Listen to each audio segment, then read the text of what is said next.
Hello everyone. Since last we spoke, I have I made some videos where I talked about having the cervical radiculopathy, which was a pinched nerve over here, right side of my neck. I guess it was, that's where it was. And I was unable to do that.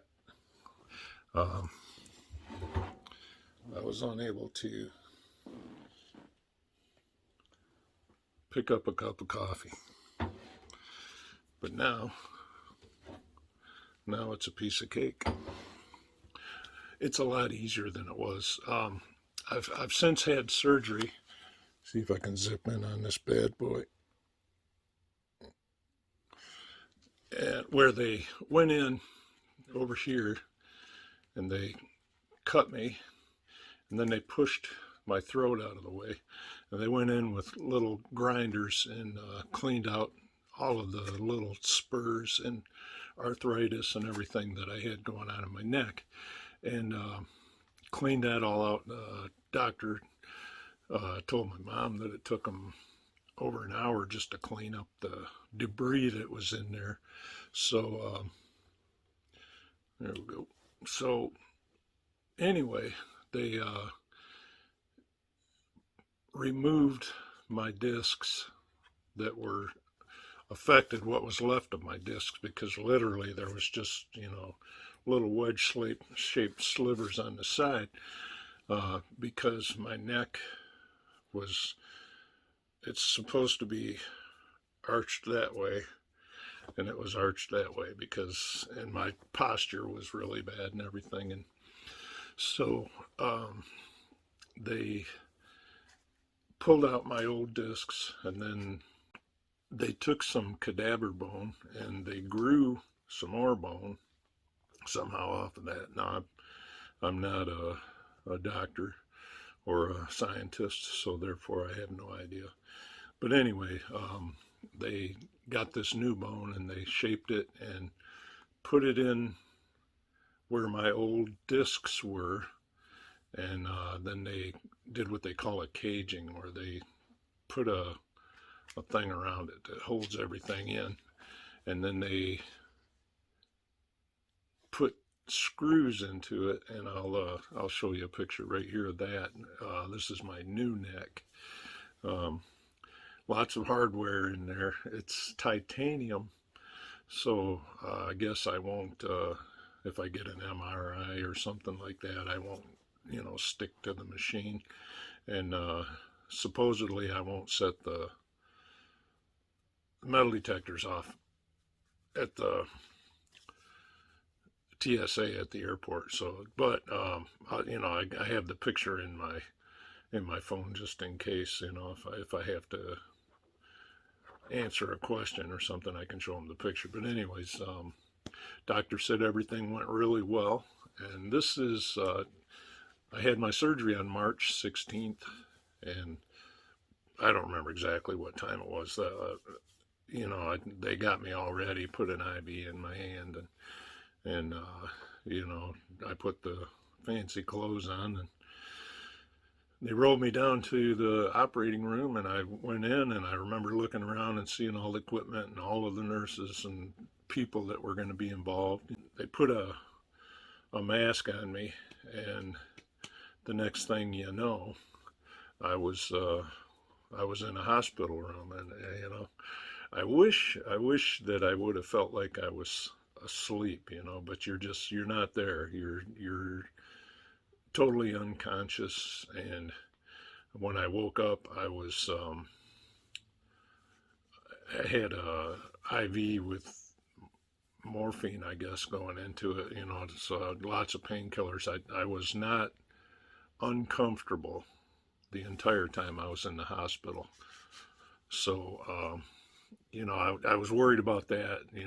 I was afraid of, what the heck am I going to be feeling, the pain and stuff like that. But more what I was afraid of was I going to be able to drive or work? And I talked with several people that were able to continue on in their jobs, and one in particular, a good friend of mine named Pat, as a driver, and he was able to go back to driving. So that was encouraging.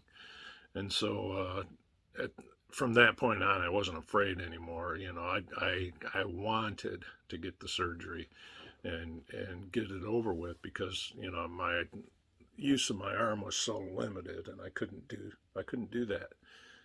You know, I mean, it's like I couldn't do that, and now I can. So, but anyway, I woke up in the hospital room. I was on a liquid diet.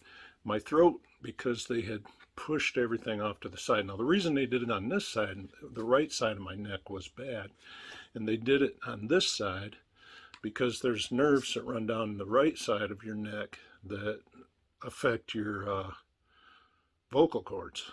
And so they didn't want to mess with the vocal cords any worse than they had to, and they could reach everything from the going in on the left side. Now the doctor was really cool. His name is Michael Donahue, and he came highly recommended to me by my primary physician, or my general practitioner. I don't know what you call him. The doctor that I trust to lead me in the right direction. And everybody that he told me to talk to, I had to get these things where they stick the needles in your arms, you know. So I just went in and had an EMG done, and everything seems to have gone pretty good. I'm surprised. My dad had EMGs on his legs, and I was talking to the doctor about it. He said when you have them done on your legs, they have to use bigger needles. And so when my dad had his done, he always talked about how painful it was. So the first time I came in for an EMG, I thought, man, this is going to be a killer. And I found that I didn't even feel it. There were some things, I mean, you know, they're putting needles in your skin and applying electricity. So, I mean, there's discomfort, I want to say that, but it's mild, super mild discomfort. If you pinched your arm, it would be a little worse than the pain in here that I can say. Now there was he checked for carpal tunnel, and when he did that, that was painful, because he was going in the thumb muscles on my thumb, and so that was pretty exciting. But once again, not horrible pain. Anything you could pinch yourself and have more pain than what I felt there. But, you know, I mean, there was definitely something going on. You know, it's like when they put the needle in, and then they, you know, I want you to push against my finger. So you're pushing against the finger with your thumb, and you got a needle in the muscle that's getting electricity. You know, it's pretty exciting. So anyway, EMG, I had one 6 months ago, and he said everything was, you know, appeared to be the same as the last time I was in there, and my carpal tunnel looked the same as it was. And I don't know, I don't know what you're supposed to feel when you have carpal tunnel, but I feel normal, and I don't feel like I have any problems with gripping things or anything like that. So the cervical radiculopathy is more of a problem to me as far as moving, you know, manipulating my hand, picking things up. You know, it's like to lift my fist here right now is really difficult. It's like I'm working out to do that. And you know, to pick up, like I said, my coffee, I hate to keep dragging that out again, but I mean, that's literally, to pick up a glass of water and take a drink is one of the hardest things I have to do. Carry a plate. Anywho, EMG went good. My doctor in Clarkston, super good guy.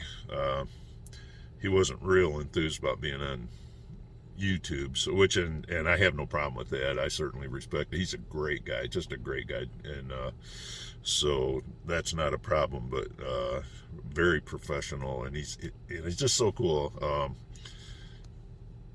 He is interested.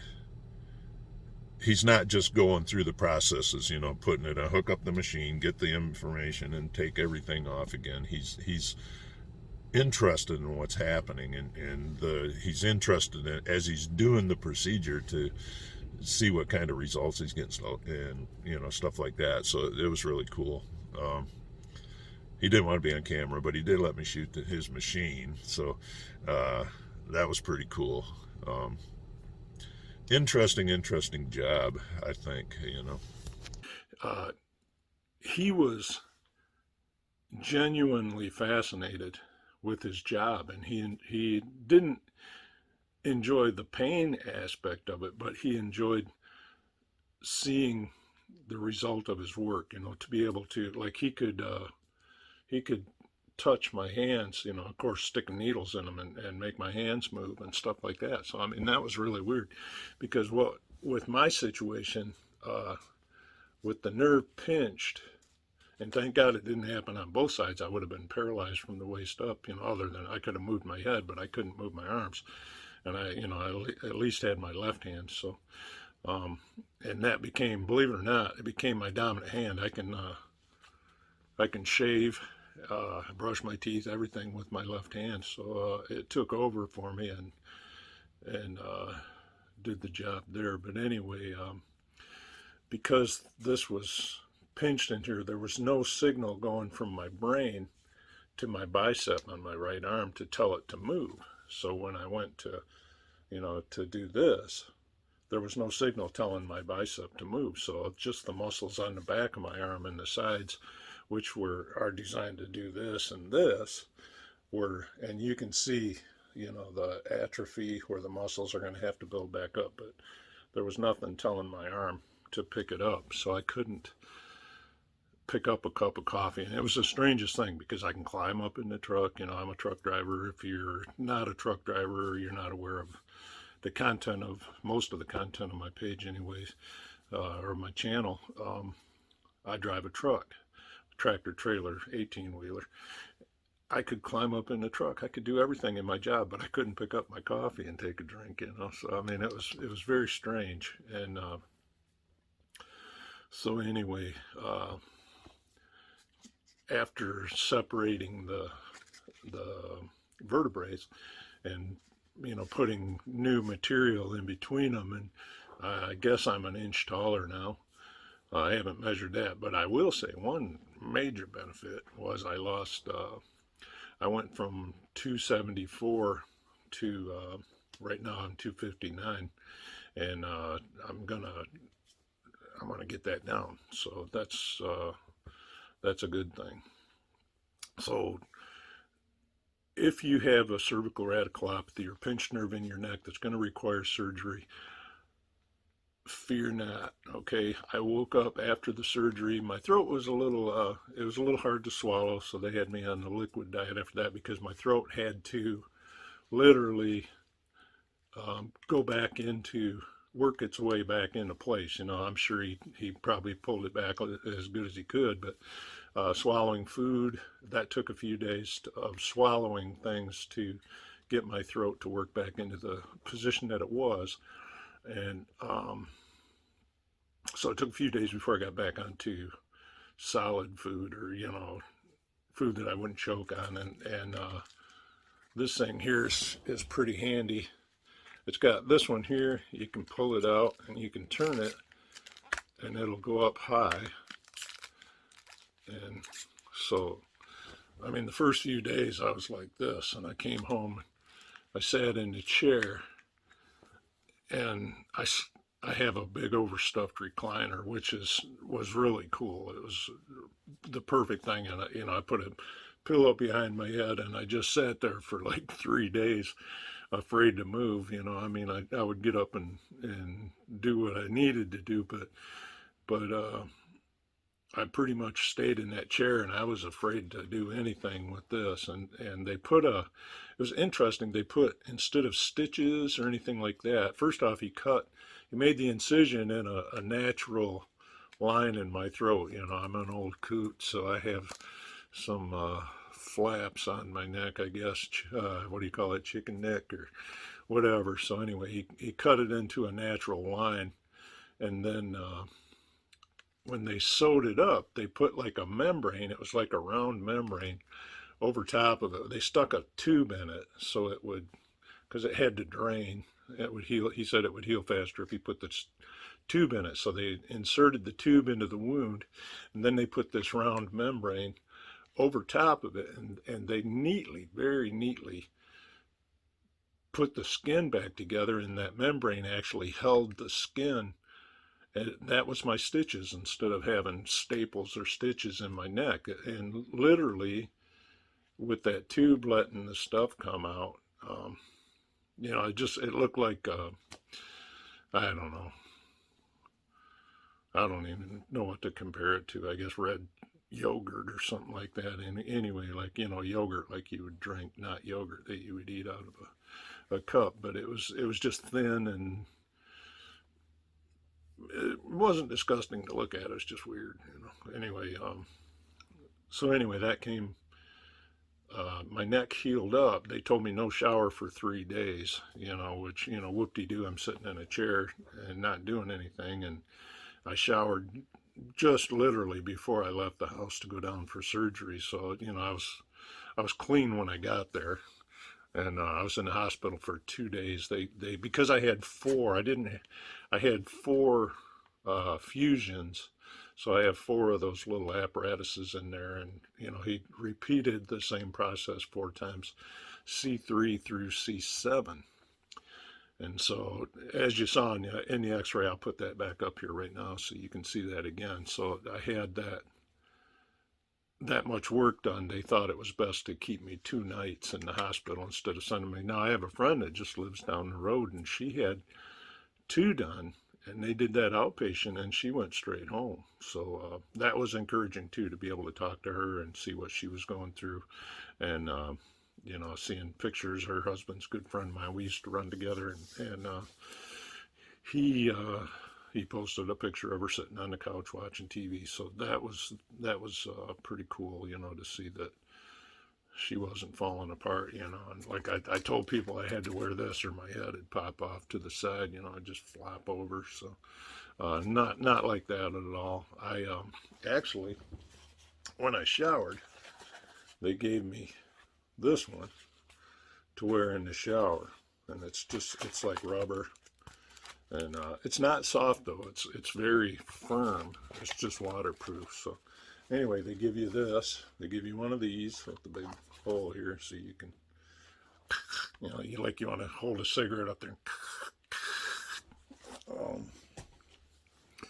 I don't know why it's got this big hole here, but I guess so your throat can go up and down if you got a big Adam's apple or something. But anyway, so you can clean, or you know, tend to your wound. My wound is pretty much gone if I showed it to you without this, which actually I can do that. I don't have good light here though. But my head's flopping over. But anyways, I don't know if you can see that or not. Anyway, it's pretty well healed up. Well, see, that's one thing I got to work on, is getting these in the same position every time. This really looks uncomfortable, but it's really surprisingly comfortable. You know, I was letting people try it on because they'd look at it and like, oh my God, you know, that's going to be miserable. But it's actually very nice. Yeah, it feels good, and you can adjust it, you know, with this. Like I said, I can take it right down, and then I can take it off when I'm eating, and it locks in a couple of places. So.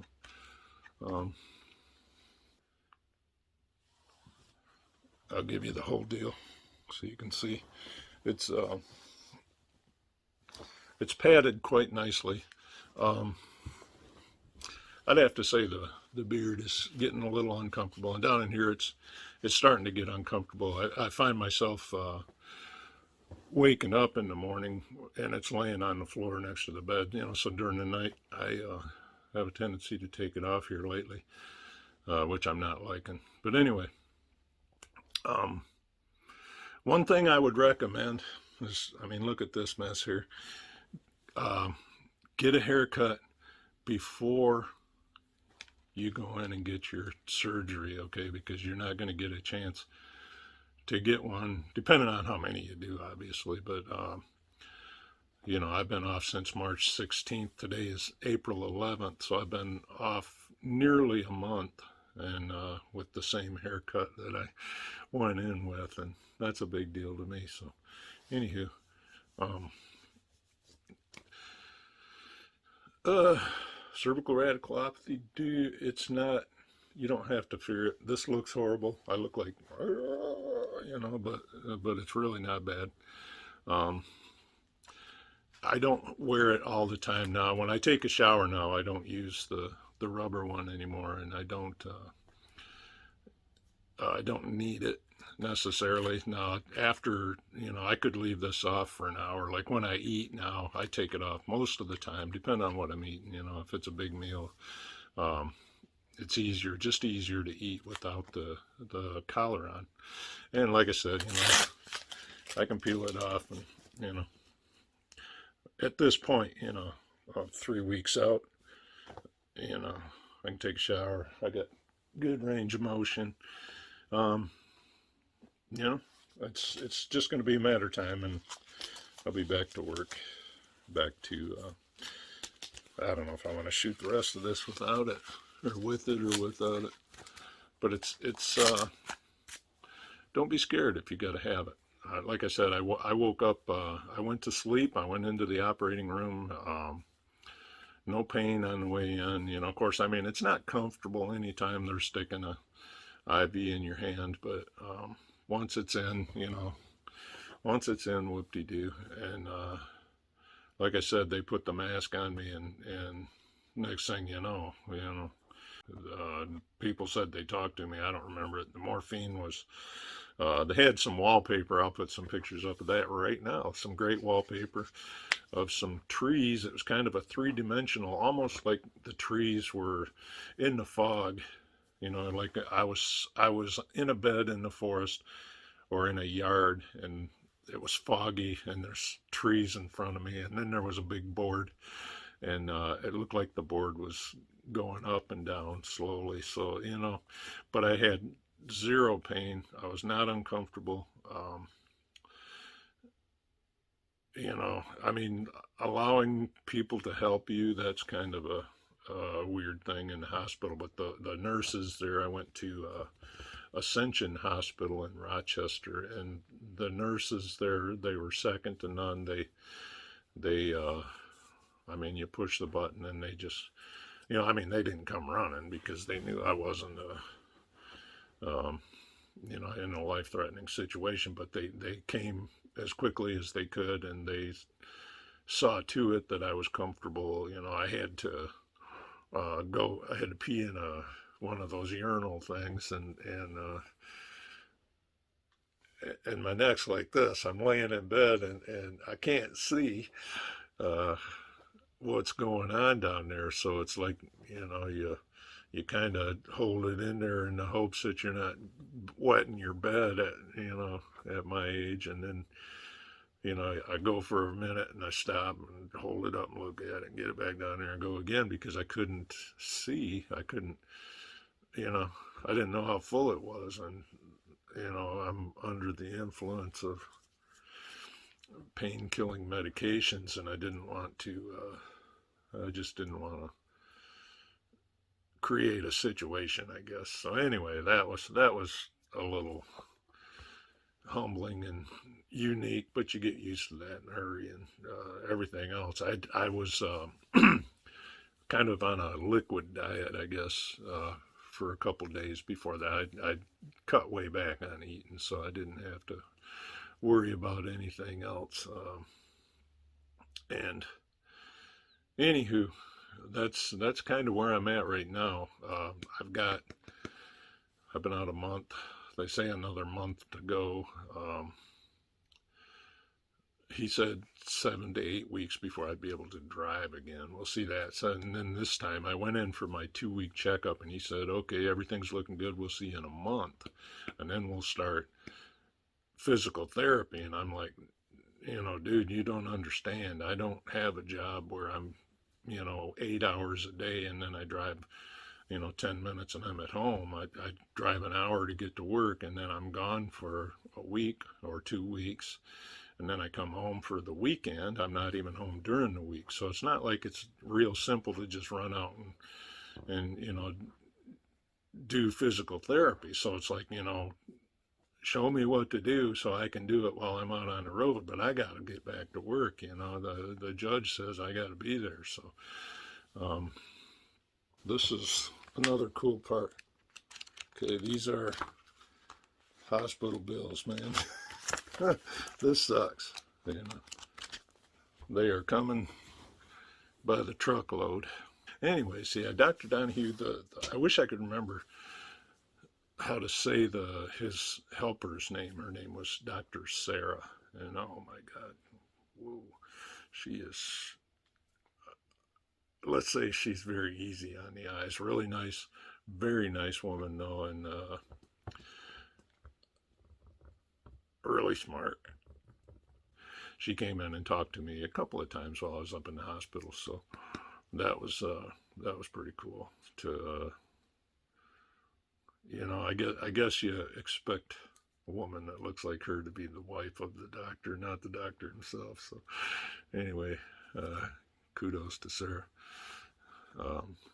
She's a great doctor too, really great. She was very thorough in explaining things to me. I mean, I had nothing that I could think of that I even needed to ask anybody. So anyway, so that's where I'm at. I just wanted you guys to know how things were going over here, and hopefully I'll be back on the road in another month, and we'll try and whip something up in the meantime. So I got some ideas. But anyways, this is where I'm at.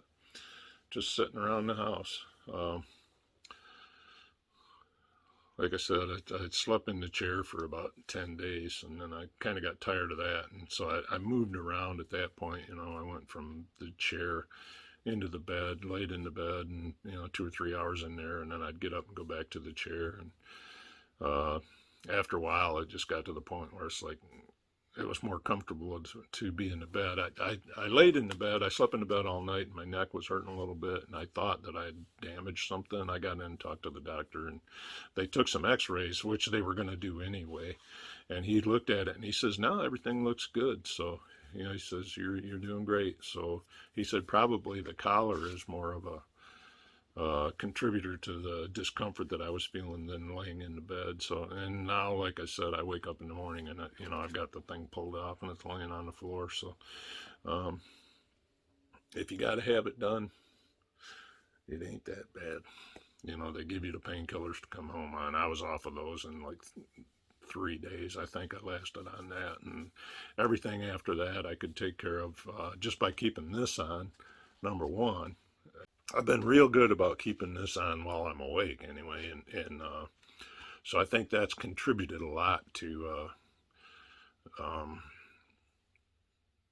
my neck getting healed up, and getting back to normal. Now, like when I walk, like I've been going for, I walked 4 miles with my buddy the other day, but I kind of keep this to where my head's got a little room to move, but not too much, because I don't want to, crack something or break something or, move something out of place. So I keep it to where I can move, and my neck is getting a little bit of exercise, but it's not moving so far that it's affecting my, the area where I had surgery. So anyways, alrighty, you guys, have a great day. If you haven't already, please hit the subscribe button if you've made it this far, and hit the like button if you want to. And talk to you soon, hopefully.